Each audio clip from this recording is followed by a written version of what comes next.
This is the AI News Flash for August 7th, 12 a.m. UTC. First up, OpenAI's upcoming smart speaker will reportedly sell for between $300 and $400.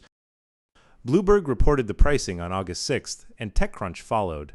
The device is described as donut-shaped, built from high-quality metal for a premium feel, and it includes moving parts. It has no screen, and it is designed to be carried around and repositioned inside the home. OpenAI frames it as a physical manifestation of ChatGPT. Design work is being handled by Lovefrom, the studio led by former Apple designer Jony Ive. Launch is expected in 2027. For comparison, Amazon's smart speakers sell for between $40 and $240, placing OpenAI's device well above the established range. The screenless speaker concept was already reported on July 14th, but this is the first time a concrete price band has surfaced. OpenAI was sued by Apple on July 10th over alleged trade secret theft, a claim the company denies. The pricing signals that a software company is now setting hardware price expectations directly. Second, a Sandbox escape flaw in Microsoft Copilot was disclosed at Black Hat USA 2026. It was found by Rubrik Zero Labs, the threat research arm of data protection firm Rubrik. The flaw let an attacker break out of Copilot's isolated environment and reach Azure's back-end infrastructure, exposing files, SharePoint, and OneDrive data across an entire tenant. Joe Hladek, who heads the lab, said it would allow an attacker to get command and control of probably hundreds, thousands, or much more, depending on the volume. Copilot is used by roughly 20 million people and by about 90% of the Fortune 500, so the potential blast radius was wide. The flaw was discovered in February, went through responsible disclosure, and Microsoft completed the patch by mid-March.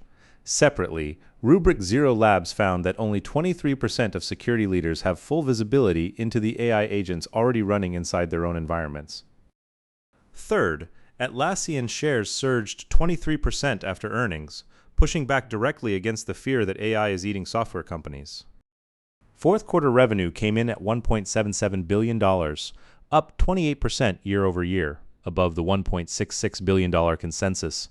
Earnings per share were $1.87, well ahead of the $1.50 estimate. Cloud revenue reached $1.21 billion, up 31%, and subscription annual recurring revenue hit $6.61 billion, up 23%. Profitability also turned GAAP operating income, swung to a $211 million profit from a $28 million loss a year earlier, giving a 12% operating margin. Free cash flow was $475 million. Guidance is more cautious. Fiscal 2027 revenue growth is targeted at roughly 13%, down from 26% in fiscal 2026. Co-founder Mike Cannon-Brookes said on August 6 that he intends to set up a plan to buy up to $250 million of company stock on the open market. Fourth, Google has open-sourced WeatherNext, an AI model built to forecast hurricanes and typhoons. Developed by Google DeepMind and Google Research. The work was published in the journal Nature. Traditionally, track forecasting relies on global atmospheric analysis, while intensity forecasting relies on local thermodynamic processes, and the two have been handled separately. This model combines both in a single unified system. Training used nearly 20 terabytes of global atmospheric data, plus historical records from the International Best Track Archive for Climate Stewardship. The team says it can now generate a single 15-day forecast in under a minute on a TPU, letting forecasters quickly evaluate the probability distribution of potentially devastating tail risks. Partners include the National Hurricane Centre, the Cooperative Institute for Research in the Atmosphere, and the UK Met Office, among other international agencies. Both the code and the model weights are on GitHub. Weather forecasting is becoming a field where AI models are released as shared public infrastructure. Fifth, Representative Khanna introduced a data center Bill of Rights on August 6th, aimed at protecting a community's ability to reject data center projects. Filed as House Resolution 1471, it is a resolution rather than enforceable law.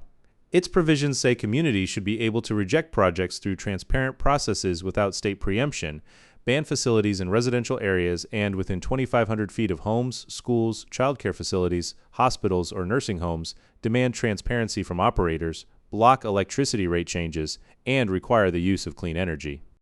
The driver is local backlash over power and water. The resolution cites projections that AI data centers could consume up to 32 billion gallons of water a year by 2028 and raises concerns about pollution from the generators and turbines powering these sites. At the state level, New York has moved on a one-year moratorium and Seattle has paused new construction. At the federal level, the push has been in the opposite direction toward exempting data centers from environmental rules. This resolution is positioned as a counterweight to that. That's all for this AI News Flash.